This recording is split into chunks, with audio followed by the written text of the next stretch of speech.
Hello, everyone.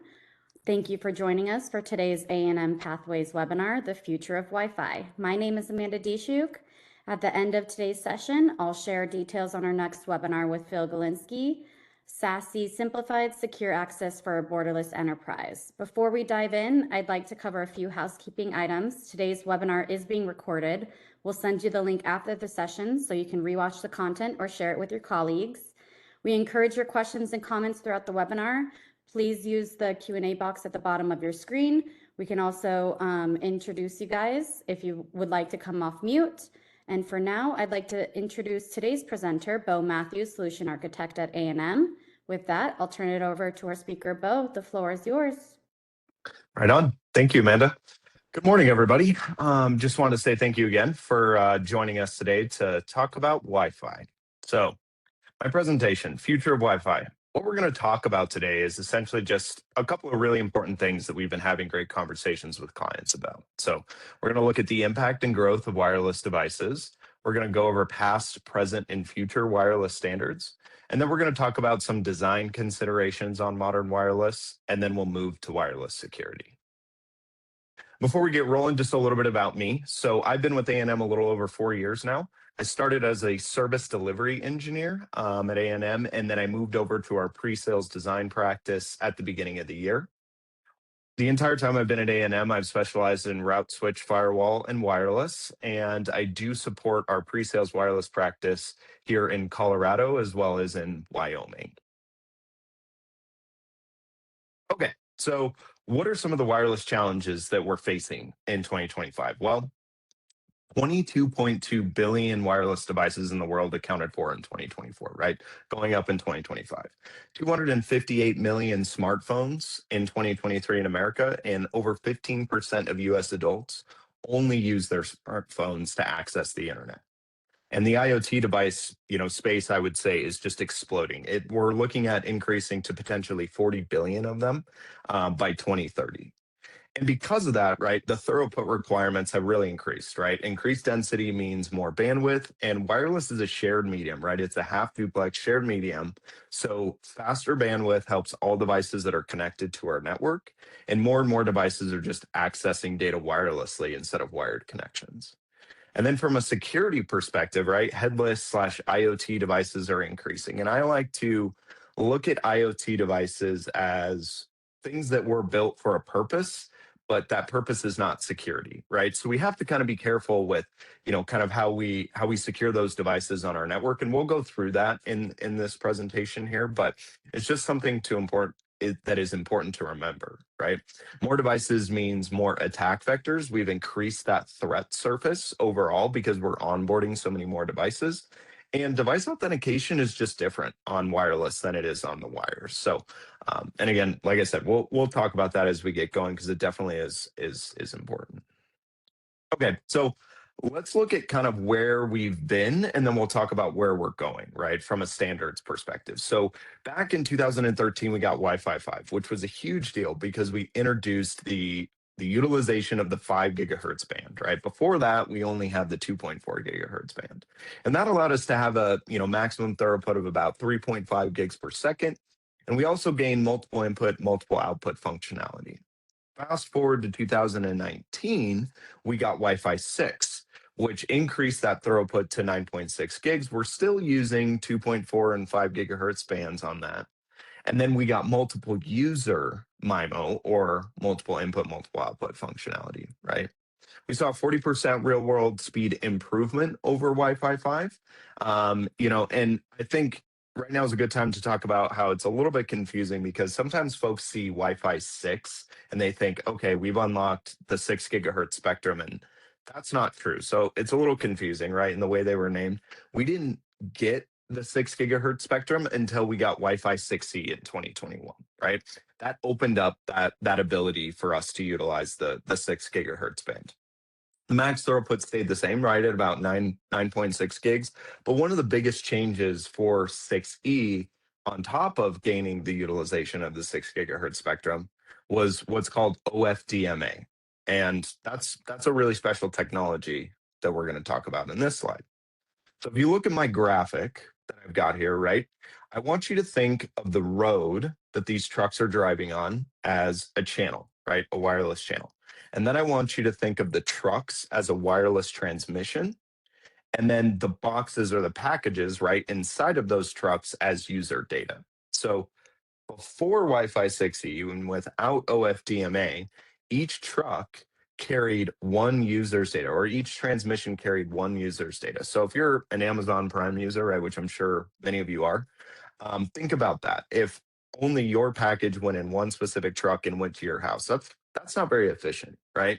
So with OFDMA, what we can do is we can package multiple users' data inside of one wireless transmission on one channel. So essentially, things are going to get delivered faster and more efficiently, right? And obviously that carries over into Wi-Fi 7.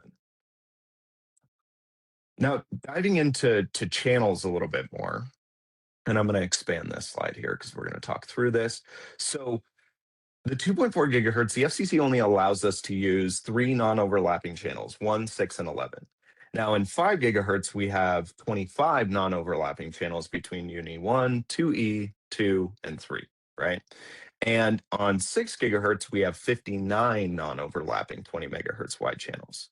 Why does that matter?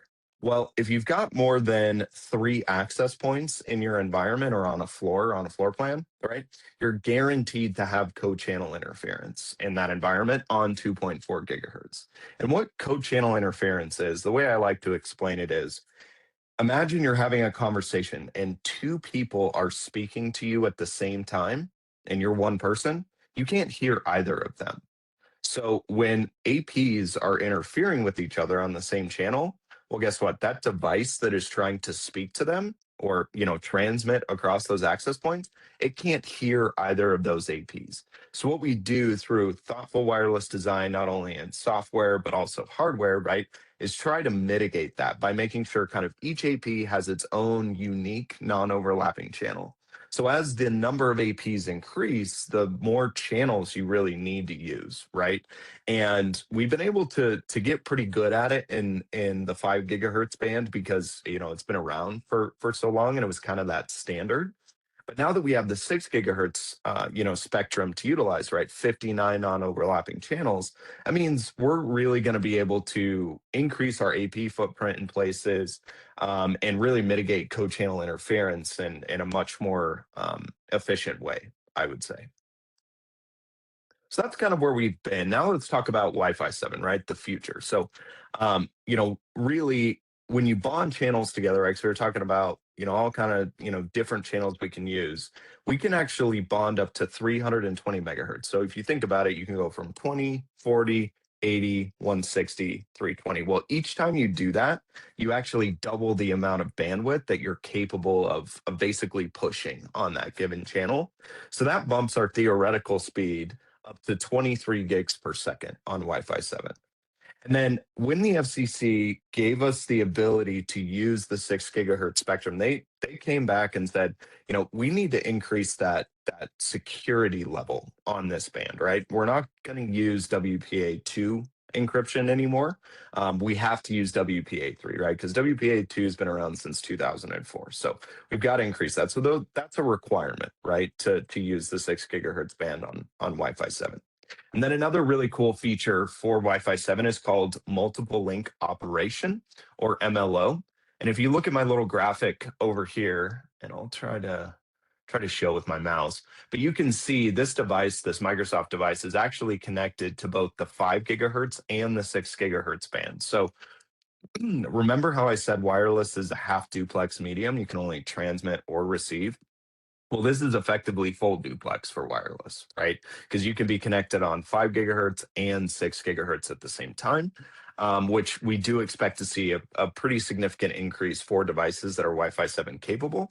I actually have it at my house and I have it enabled on my new iPhone, and it's pretty cool, right, to see. And then just some caveats, right, for these modern access points. Higher PoE requirements. So UPoE, or up to 60 watts, is going to be a requirement there for these APs to function at their fullest level, which really is just because there's so many more radios, as well as scanning radios and USB ports and GPS antennas and all sorts of stuff, right, that need to be powered. So that's kind of a requirement.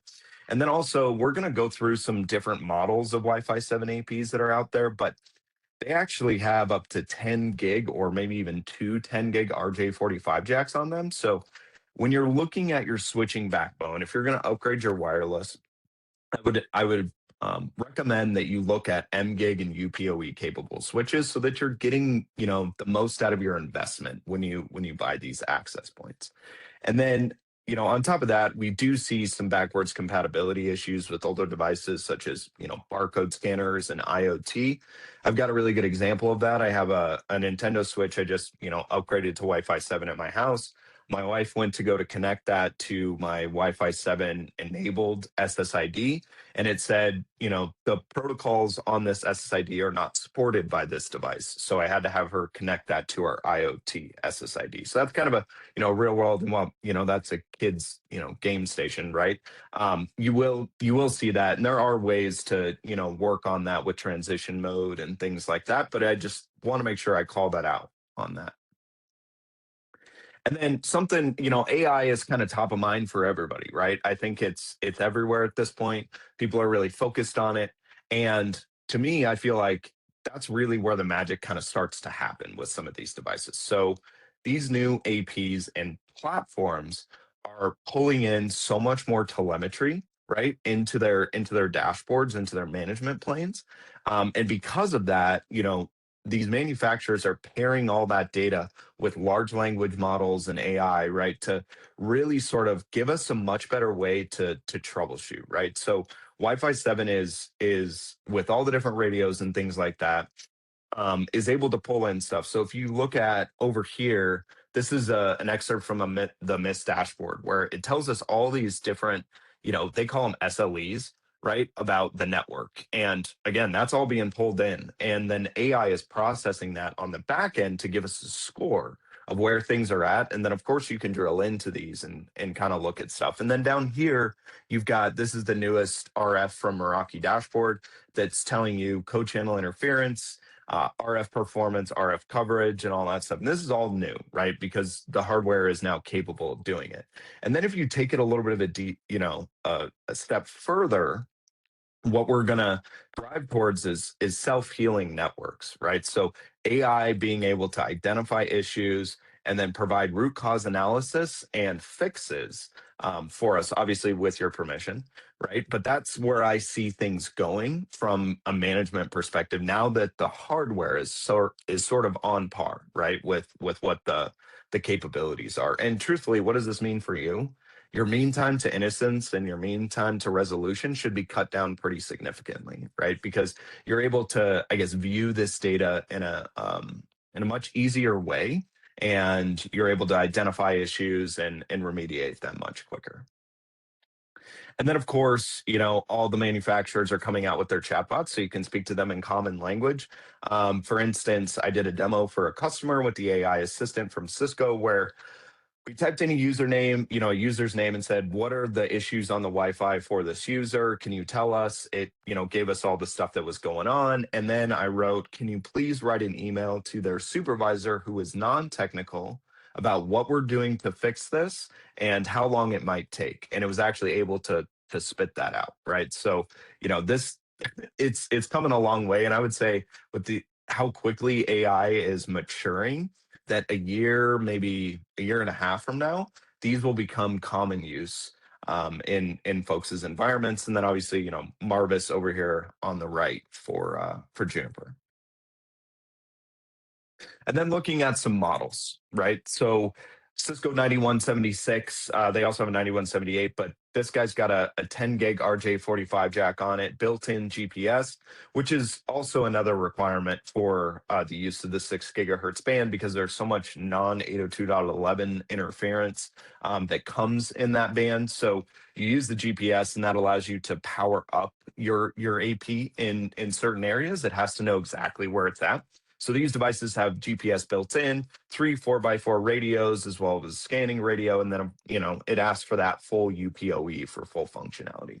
And then Aruba 740, 5 gig M gig LAN port, but there's dual, so you can actually port channel those to get you 10 gig, built-in GPS, and kind of all the same stuff there. And then the AP47 from Mist has two 10 gig, M gig LAN ports on it, three 4x4 radios, and then 802.3bt for full functionality. And here, before we get into design, I'll call out because I'm sure a lot of you on the line here have either just refreshed, your switching to PoE plus switches, and may look at this and say, well, I don't have UPoE or MGig, so what's that going to look like for me? Well, each of these manufacturers have done a really good job of understanding that and creating different pieces within the software that these devices run on to say they really give you a choice, right? What do you want to disable on this AP if I only have PoE plus? So that you can, buy Wi-Fi 7 APs, deploy them, start using them, and then when you go to refresh your switching next, then you can upgrade to that MGig or UPoE. But in the meantime, you can still leverage these, right? So there's choices. It just disables things like the USB port on the AP. Maybe you want to, turn off the radios or turn down one of the radios to a 2x2 instead of a 4x4. And we've just got options, right, to make it all work. Okay.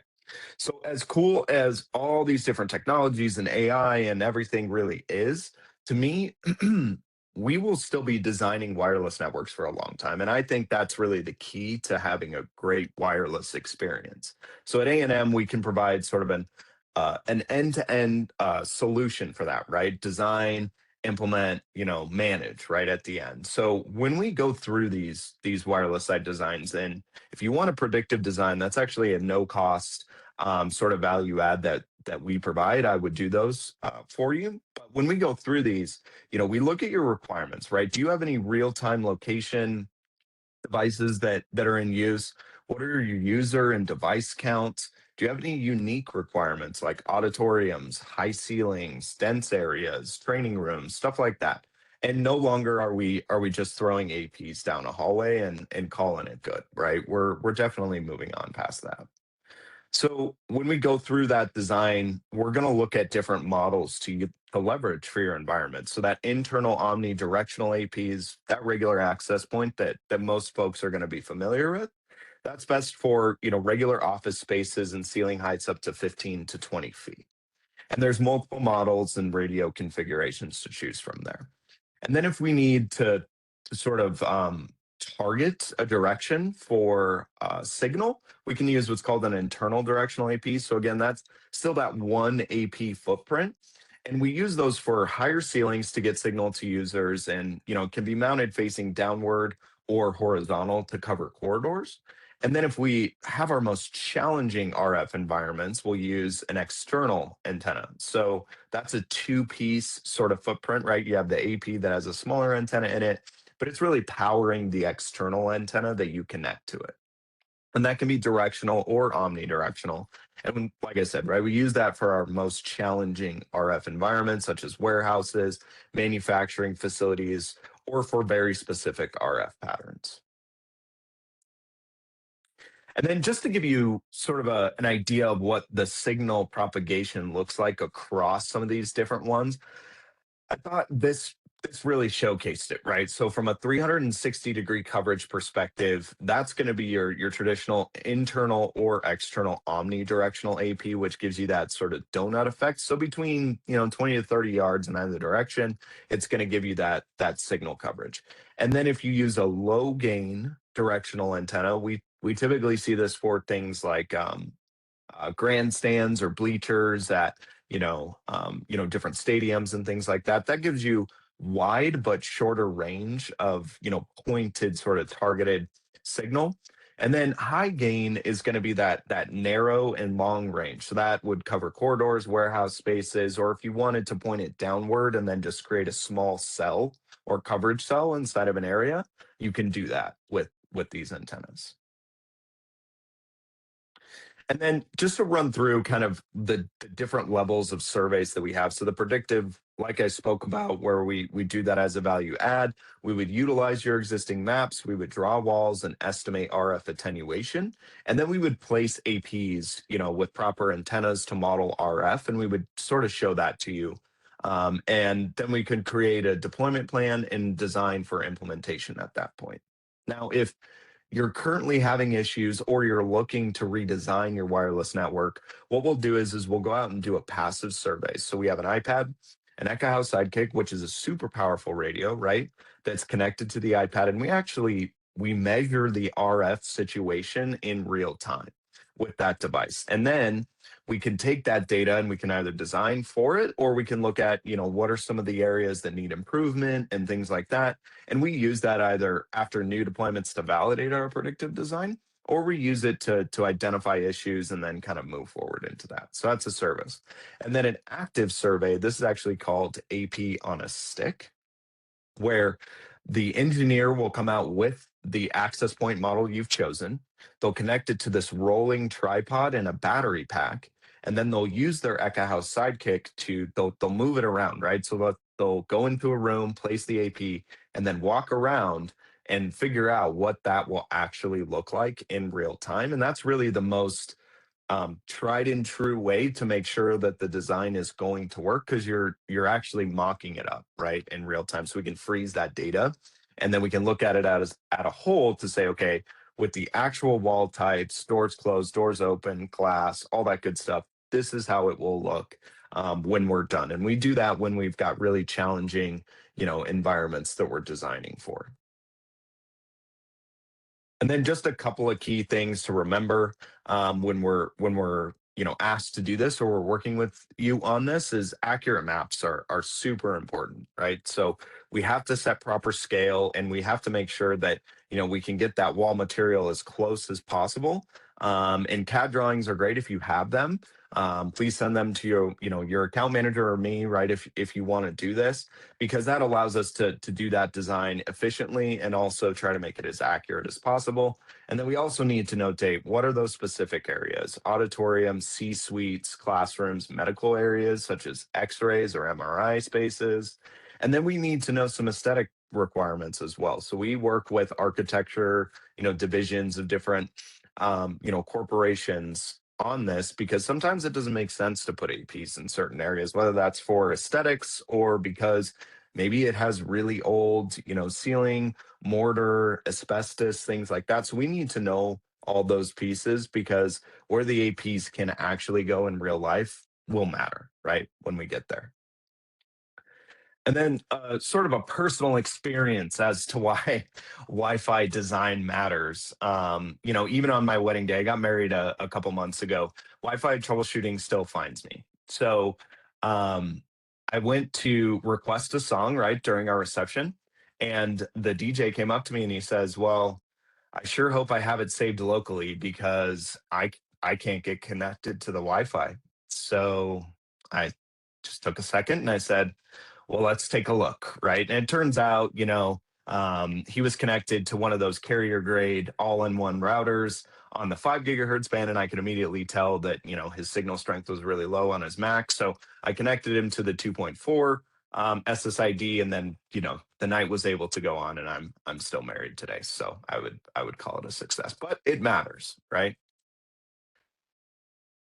Okay, and then last but not least, we'll finish up with some wireless security. So, like I talked about, to enable the 6 gigahertz band, we really have to use that WPA3, right? So in 2004, we got WPA2 at across the board adoption, but it only gives us that 128-bit AES encryption.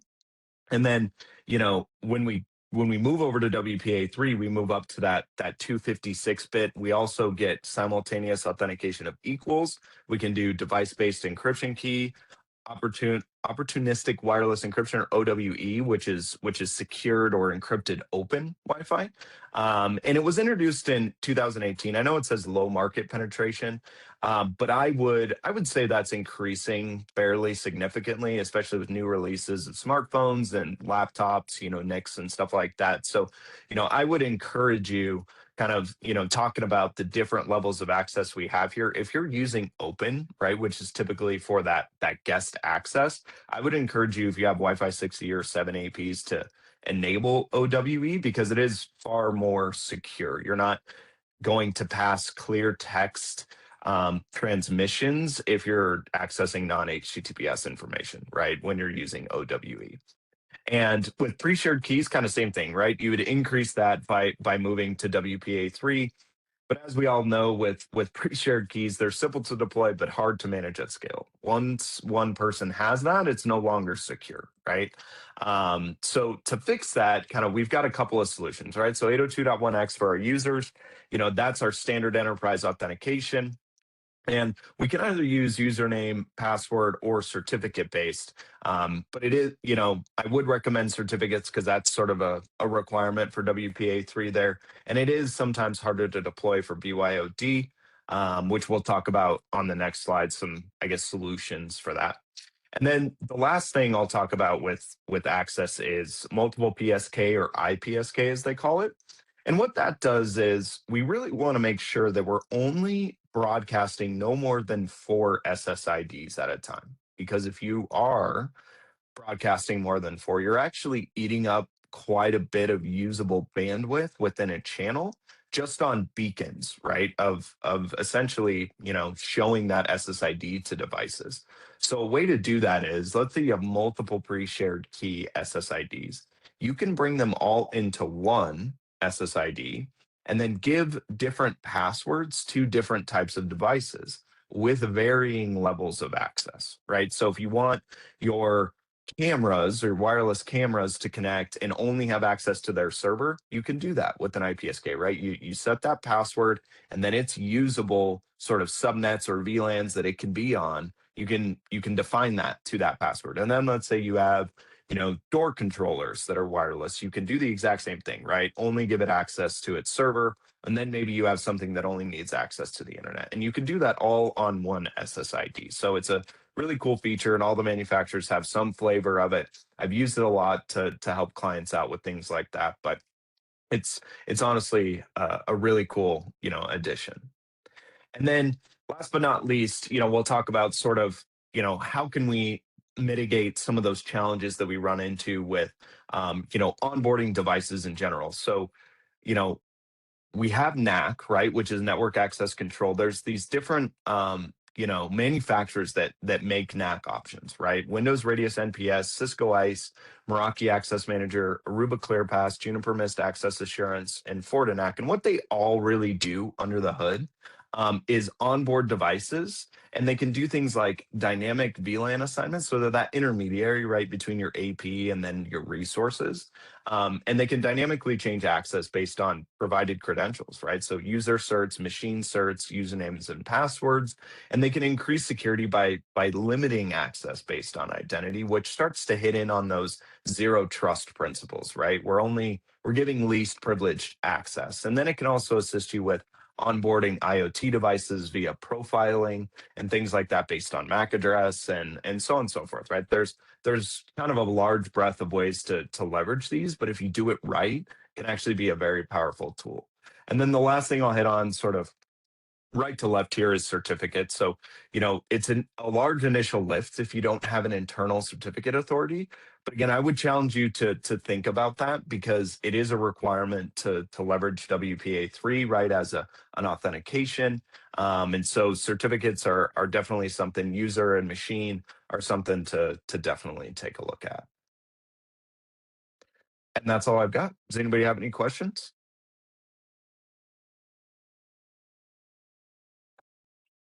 Thank you, Beau. You guys can raise your Absolutely. hand to ask any questions. We can unmute you guys if you guys want to share some issues that you're going through or need help with. But for starters, for those that joined us today, thank you so much. Beau, thank you for your valuable insights today. You did make me laugh when you mentioned the Wi-Fi at your wedding. I think that's hilarious because we're always dealing with something. And, when you can figure something out right on the spot, that's definitely precision and, that's awesome. So thank you all for joining our A&M Pathway series. As a quick reminder, everything was recorded today, so we can send the replay link to you guys as well as your colleagues. We'd also like your feedback. There's going to be a short survey right after this that's going to pop up. It's just a general survey that's going to help us bring input and continue our webinar series. So finally, for our next webinar, we have with Phil Galinsky, SASE Simplified. So please take a look out on our website for that one. The registration link will be open this week. And thank you everyone for joining. Thank Yep. you, Beau. Thanks, everyone.